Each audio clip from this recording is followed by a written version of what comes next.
Vale, Enrique, pues tengo una pregunta. ¿Cómo era el papel de comisario? El papel de comisario era el conjunto de todo, porque lo mismo se tenía que ocupar, al ocuparse de la moral del soldado, se tenía que ocupar de su familia. Y si tenía novia, tenía novia. Se tenía que ocupar, el comisario, desde luego, era el verdadero problema dentro de la gente de las unidades. Porque se tenía que ocupar de eso, de todo eso. Se tenía que preocupar de sus conocimientos. Para eso se tenía un maestro. Porque en aquellos momentos había muchos que no estaban, que no sabían ni leer, ni escribir, ni leches, y sobre todo andaluces. Tenías que ocuparte de eso, tenías que preocuparte de la moral que la tenía el conjunto, de la comida. Luego tenías que preocuparte de la línea de fuego, de cómo se realizaban las batallas. Y con el agravante ese del comisario es el primero en avanzar y el último en retroceder. Que ahí, desde luego, ya te expliqué la cuestión de cuando estuvimos en Mequinenza. Pues eso es la labor del comisario. La labor entra en todos los aspectos. Y claro, y con unas responsabilidades. No es fácil, desde luego. Porque tienes, por ejemplo, el militar. Bueno, pues no se ocupa más que de los pertrechos, de cómo, porque también el comisario se tiene que ocupar de los pertrechos y cómo tienen el armamento, si lo tienen en condiciones y todo esa serie de cosas, pero el militar se ocupa de eso, se ocupa de los planos, que también interviene el comisario, de los planos y todo eso, y luego llevar desde luego el ataque o la batalla hacia adelante. Pero es que el comisario participa en todos los aspectos. Entonces el militar está más tranquilo, porque además derroga. Ya se ocupará el comisario. Ya está. Ya ese es el problema del comisario. Es algo que desde luego pues, tiene una importancia capital en la cuestión de la moral de la gente. Yo no he tenido ningún problema con ese aspecto. Y para dar moral a los otros, a los militares, ¿qué hiciste? Bueno, pues tienes que emplear todos tus medios, tu metodología y todo. Y hay que exprimir el cerebro. Una madera. Yo me acuerdo desde luego que tuve un teniente, capitán, desde luego valenciano, que nos llevábamos desde luego a la perfección. Porque no es igual estar en una edad misma, porque al principio tuve uno que tenía ya 50 y tantos años. Y entonces para los jóvenes esa edad ya era un viejo. Así que ya te he dado las explicaciones sustantivas de lo que es un comisario, para que te des cuenta. Ahora pasemos a otras cuestiones mayores. Vale, pues el otro día cuando terminamos ahí justo después de cruzar la frontera a Francia. Bueno, pues empecemos con la frontera de la ley a ley. Pues nada, aterrizamos en el campo de Argelès-sur-Mer, que no había ni hostias, no tenían, estaban construyendo las alambradas los senegaleses, allí, pues en la playa, en la arena, y para hacer tus necesidades en la orilla del agua. ¡Ay! Es algo curioso. Recordar eso, que tú lo ves, es algo curioso, desde luego. Bueno, tardaron 5 días en dar comida. Te daban un pan de a kilo para 4 en esos 5 días. Gente joven. Bueno, a los 5 días traen una caldera de esas militares y hacen un arroz. Pero no tenía el arroz más ingredientes que el agua. Y la primera caldera, los exaltados asaltaron la caldera.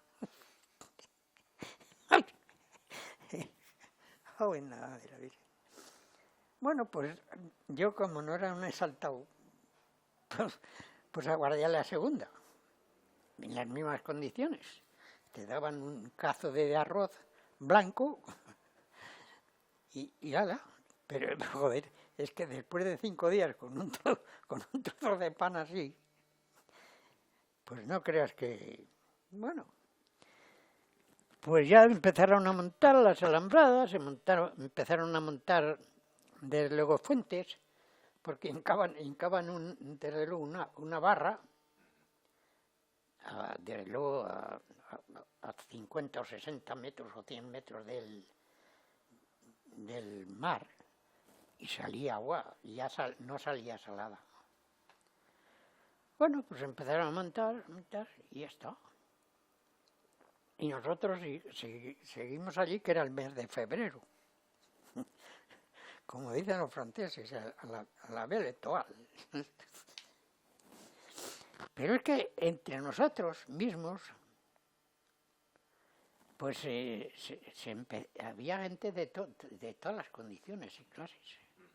Y se dedicaban, desde luego, pues cuando se hacía de noche a ir a ver si había algún descuidado.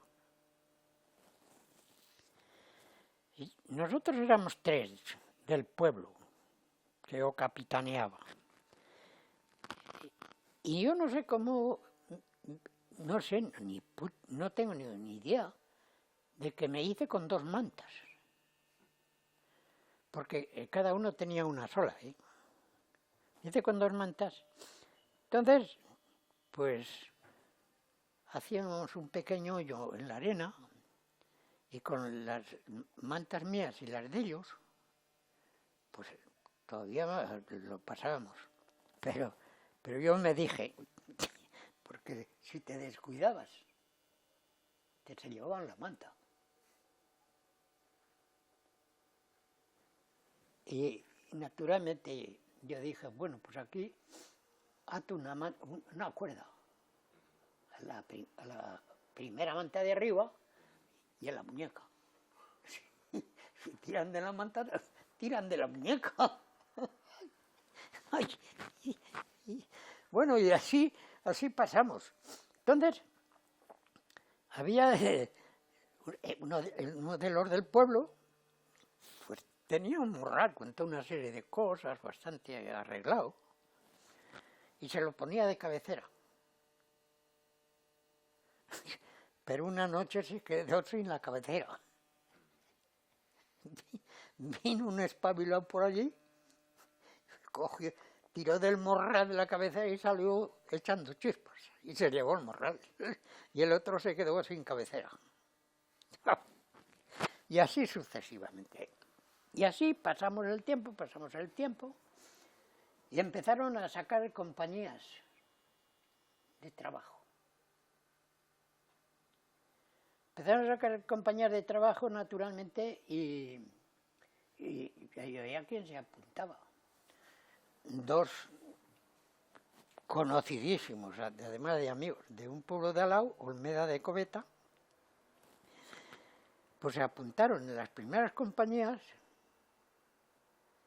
y se los llevaron de cabeza a la línea Maginot.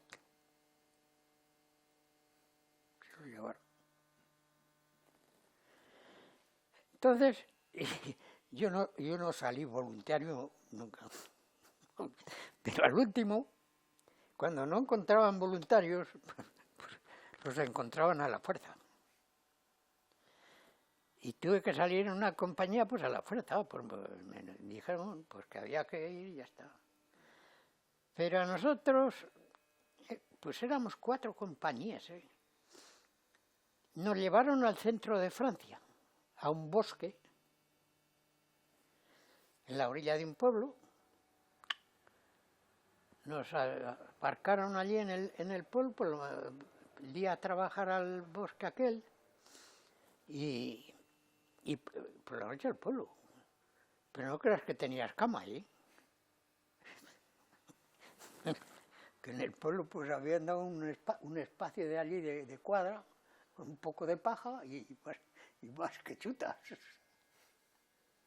Bueno, pues el problema es así estuvimos. Pero lo mismo que a estos 2 que se apuntaron los primeros, los cogieron los primeros días que atacaron y se chuparon 5 años en el campo de Mauthausen. Los alemanes, en vez de enfrentarse a la línea Maginot, no, cogieron, desde luego, cogieron Bélgica primero y entraron por Bélgica y la línea Maginot la cogieron por detrás. Nada, pues a correr. La gente, mismo todos los que venían de Bélgica y todo, hostia, pues nada. Pero ya digo, estábamos en un departamento, sí, por lo menos a unos 120 kilómetros o 130 de París. Bueno, pues seguimos trabajando hasta que un día me cago en la madre de la hostia. Se presenta la aviación alemana y nos da un repaso. A nosotros, que íbamos allí al trabajo. Aquello quedó desarticulado. Y ahí no había quien... Nada. Y encima, por la noche, porque en aquellos momentos pues había un responsable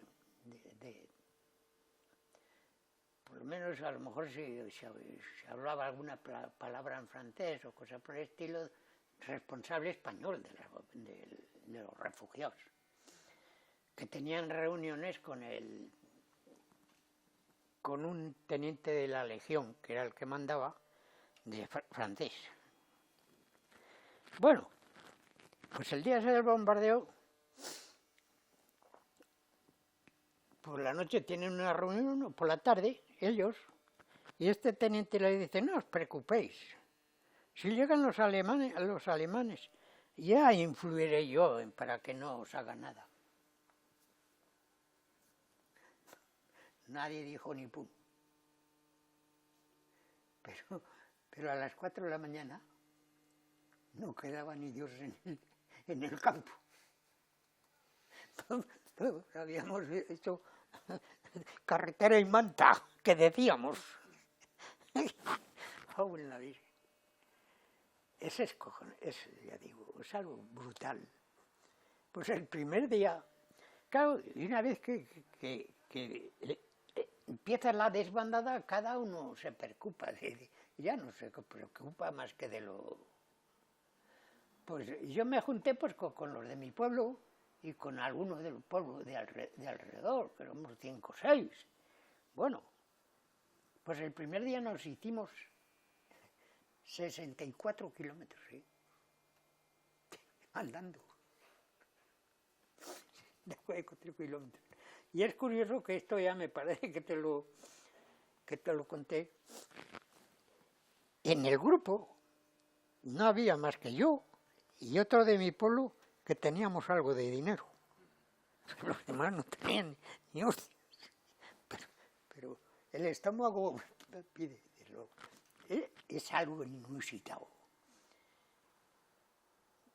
Había desde luego en Francia en aquellos momentos panes de barras de 2 kilos, que eran así de grandes, de 2 kilos. Comprábamos con el dinero, porque había que irlo naturalmente moderando, comprábamos una barra de pan de esos y una tableta de chocolate. Y con un trozo de pan de esos y la onza de chocolate, hacerte 40 kilómetros cada día. Y carretera y manta, carretera y manta. Ya, hago en la madre. Ya llegó un momento, porque era que además los camiones militares que se retiraban del ejército francés no te cogían, no te dejaban montar. Entonces, pues nada, día y día, nos tiramos 12 días andando, ¿eh? Bueno, pues cuando llegamos ya a una veintena de kilómetros de Burdeos, porque nosotros la idea era hasta Burdeos, pues ya nos alcanzaron los alemanes, los que iban desde luego a contratar la pacificación. No las fuerzas militares, sino unos camiones y coches que iban a Burdeos. Y entonces nosotros dijimos, pues ¿para qué ustedes vamos a ir a Burdeos? Si ya están ellos ahí. Pues a 20 kilómetros de Burdeos cogimos una carretera a la izquierda que sale del Algarone. El Garonne es un río grande que viene de los Pirineos, que pasa por Toulouse, Montalbán y va desde luego al Atlántico, a Burdeos. Cogimos la carretera, bueno, y ya digo, pues como pudimos, llegamos a Montauban, que está a unos 50 kilómetros antes de Toulouse.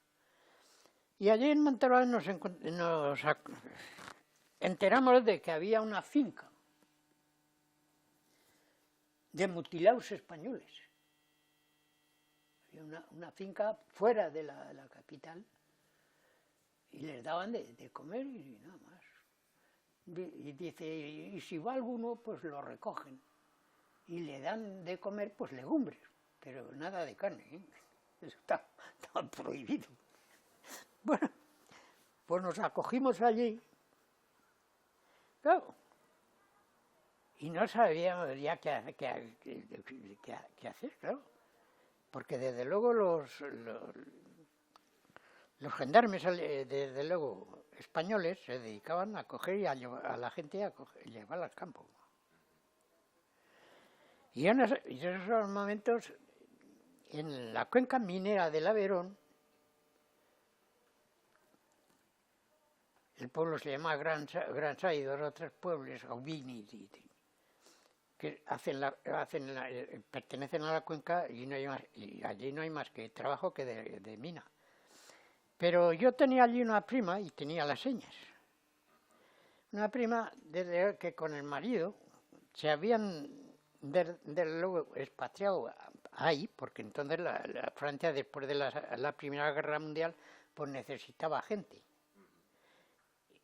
Y se habían ido allí a trabajar en la mina como cantidad de gente de todos los pueblos alrededor nuestro.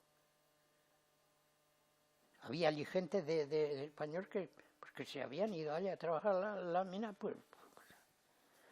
Y yo le escribo desde ahí, diciéndole dónde estaba y cómo me encontraba. Y inmediatamente me envía una carta y me envía de 100 francos.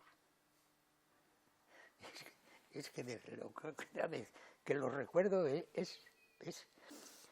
Bueno, pues como los otros del pueblo, pues no tenía ninguna perspectiva, y yo tenía esa, pues nada, cojo un día, me compro un pequeño mapa me compro desde luego medio pan y un trozo de queso.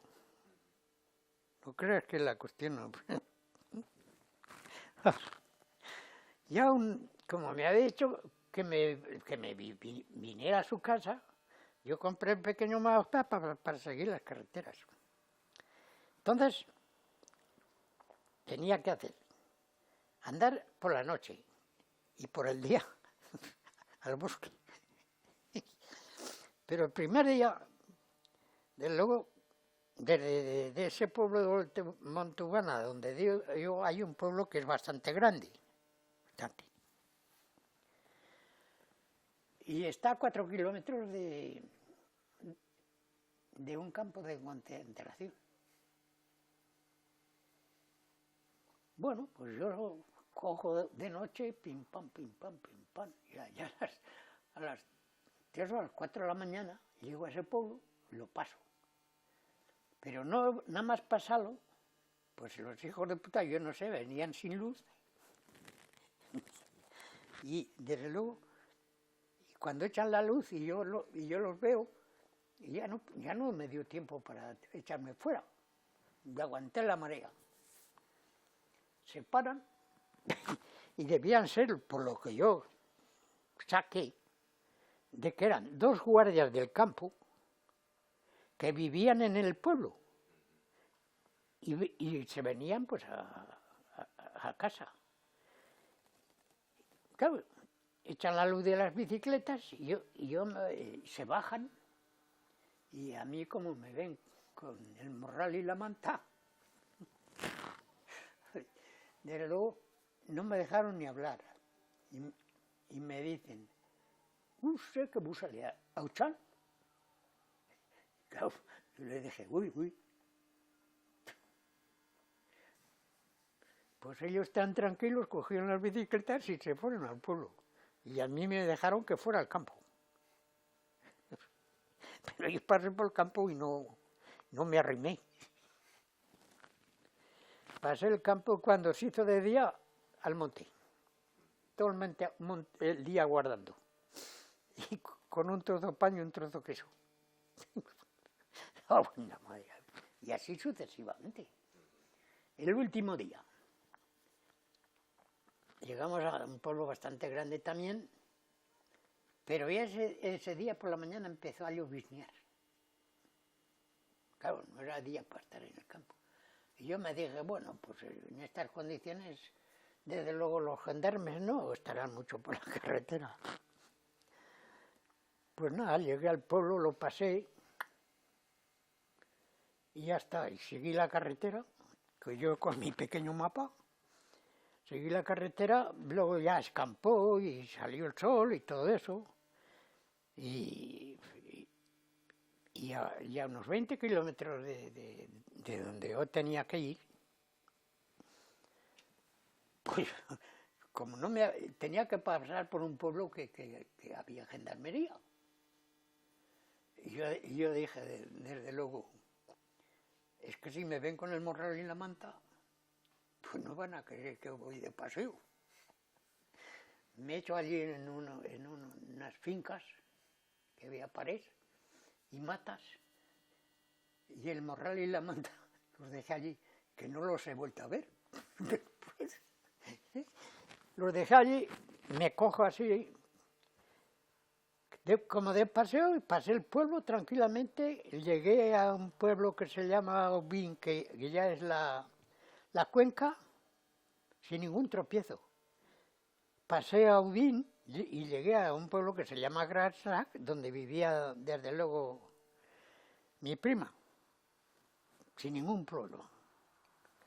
Y en la plaza del ayuntamiento, pues me ve desde luego uno del ayuntamiento, no un concejal, un operario, que yo estaba mirando y se acerca y dice, ¿es que usted busca algo?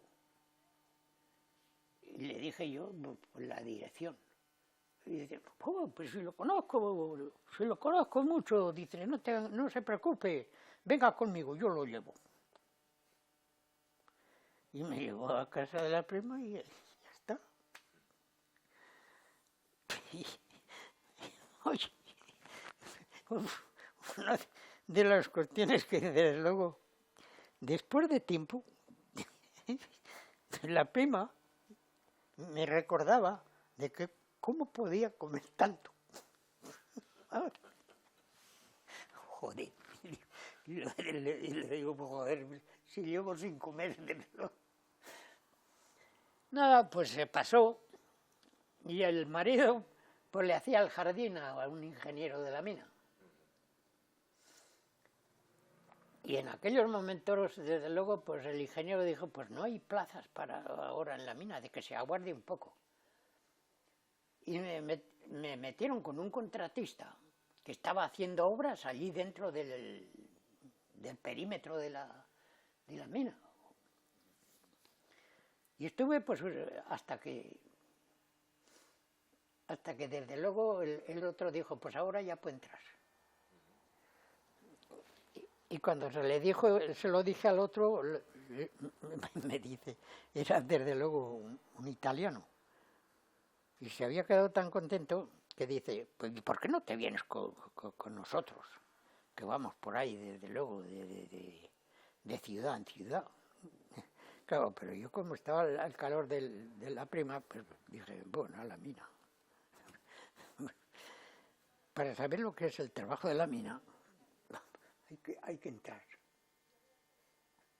Hay que entrar. Porque es que desde luego, cuando entras el primer día, pues no haces más que recibir sustos. Porque esto está incubado con madera. Pero la presión de la tierra pues hace crujir algún madero. Y claro, al crujir el madero pega un chasquido, me cago en que tú crees que se viene abajo todo. Joder, hasta que te acostumbras, pues tiene que pasar algún tiempo. Bueno, pues estoy ahí, y claro, en todas las partes donde estamos, seguíamos con la cuestión del partido. Bueno, pues ahí en la mina, pues una parte importante de los que trabajaban españoles refugiados allí en la mina, pues claro, pues eran de un espíritu un poco pobre y se empezaron a hacer sabotajes en la mina. Había un médico que tenía un entusiasmo por la República Española y por los republicanos formidable, médico. En el momento que tenías cualquier cosa, o tosías, o te hacías un rasguño, o cosas, ibas allí inmediatamente 8 días. Inmediatamente. 8 días. Y así se seguía saboteando el carbón, porque el carbón se lo llevaban los alemanes. Pero llegó un momento, desde luego, que claro, pues empezaron a pensar qué es lo que ocurría allí para que la producción de carbón bajara. Claro, enviaron a unos policías de Montpellier, que pertenecíamos a esa región, todos se subieron a ver lo que pasaba. Coño. Y a uno de los mejores amigos, pues claro, como teníamos entrevistas y cosas de esas, pues lo detienen y llevaban en el bolsillo una hoja de papel de fumar hecha una bolita. ¿Y por qué no en esa bolita llevaba mi nombre? Bueno, pues ahí lo detienen porque habían encontrado esa bolita y le habían encontrado un libro de las minas, porque él era asturiano y él había trabajado en las minas y trataba de hacerse responsable de una cuadrilla. Y para eso tenía que estudiar las minas. Claro, y en las minas pues estudiaba la cuestión de los barrenos con la dinamita y todos los consagrados, y por eso lo detuvieron. Vienen y a mí, y como le habían encontrado ese con mi nombre, no necesitaron más ni preguntaron más. ¿Y por qué tu nombre estaba en la bolita? Pues porque él pues, quería recordarse de luego alguna fecha o alguna entrevista. Ese es el problema. Bueno, pues me detienen a mí, detienen a otro. Solamente porque tenía una tarjeta de las brigadas internacionales. Nada más. Y luego, desde luego, en la verdadera cuenca, el pueblo que es la que mantiene la cuenca, que es mucho más grande el pueblo, detienen a otro. Por cosas así, sin digo. Pero te detienen ya Chirona. Y nos llevan a la cárcel, claro, a la cárcel del departamento. Y nos meten allí, pues nada, llegamos allí a las 3 de la mañana, a las 4 de luego, pues allí como pudiste, te dejaron pasar ahí a oscuras, ¿no? Sin encender la luz y eso, y ya está. Y al otro día, pues nada. Pero daban de comer que te matabas. Joder. Claro, pues nosotros hasta que organizamos, a través de las visitas, la cuestión de ayudas, de enviar desde luego comida y toda esa serie de cosas, pues se pasaron unos días. Luego después teníamos comida allí a montar. Pero la comida que daban para los demás, mira, luego había unas gamelas que se les llamaba del ejército, que eran así redondas y así de altas. A las 8 de la mañana te presentaban una cacharra de esas con hojas de berza, cocidas, sin más alimento.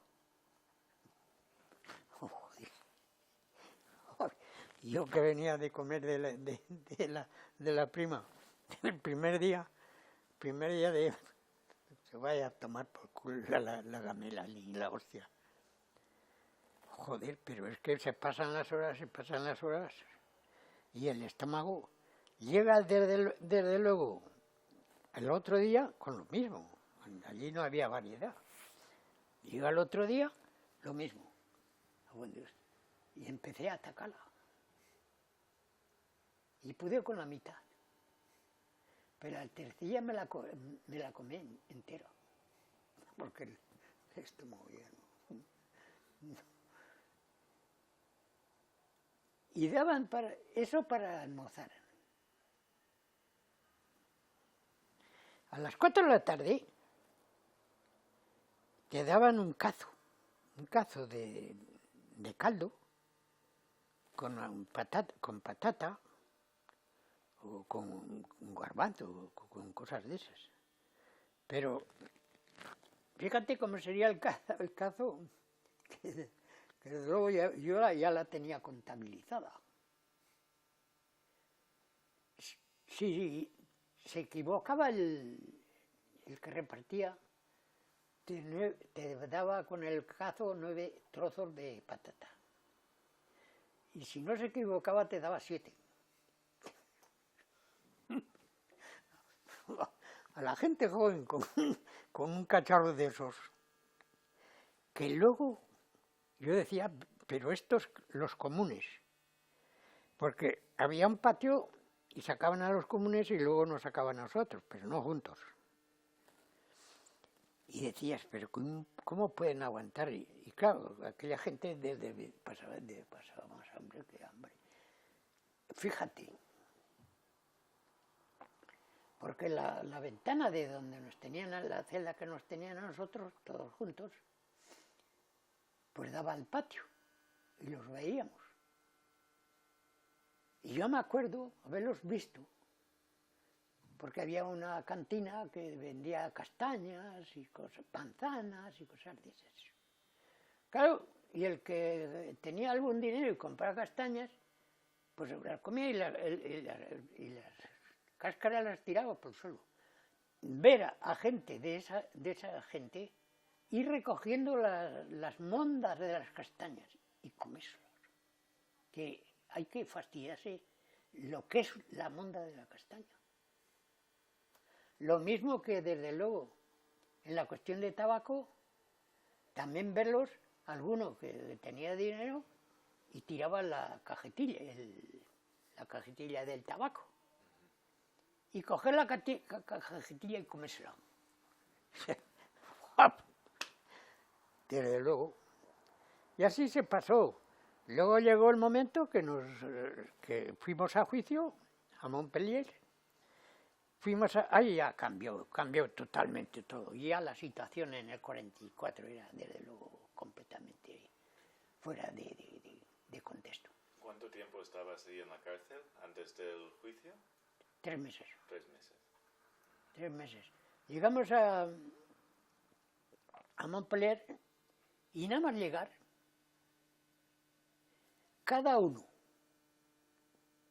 recibíamos una cesta de comida. Yo, por mi mujer, yo no tenía mujer. Pero la resistencia de Montpellier ya tenía controlado desde luego la cárcel y mandaban una cesta de comida. Bueno, llega al juicio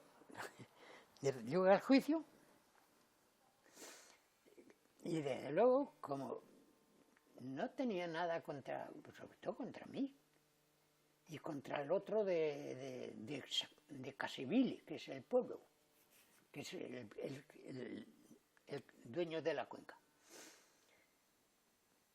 A los otros, por esa mierda del libro y de la tarjeta, los dejaron en prisión. Y a nosotros, pues claro, como no tenía nada, pues nos da la libertad. Pero ¿qué libertad? El día que teníamos que salir, se presentan 2 policías en la puerta y cuando salimos nos cogen y nos llevan al tren.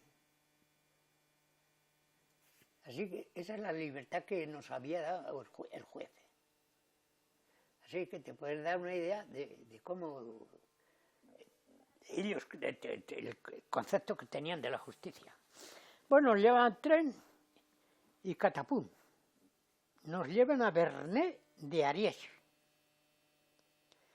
Y era un campo que tenían exclusivamente para todos los que iban deteniendo. Y allí nos juntamos. Bueno, pues estuvimos allí también no sé, otros 3 meses o por ahí, o 4, yo ya no me acuerdo. Llegamos al campo ese, y en el campo ese, claro, para los servicios del campo y el mando del campo, pues tenían a gente, y una parte importante la tenían de la parte nuestra. Entonces les daban un pequeño sueldo. Bueno, pues llegamos allí y claro, pues la comida pues era también, no era desde luego de 5 estrellas.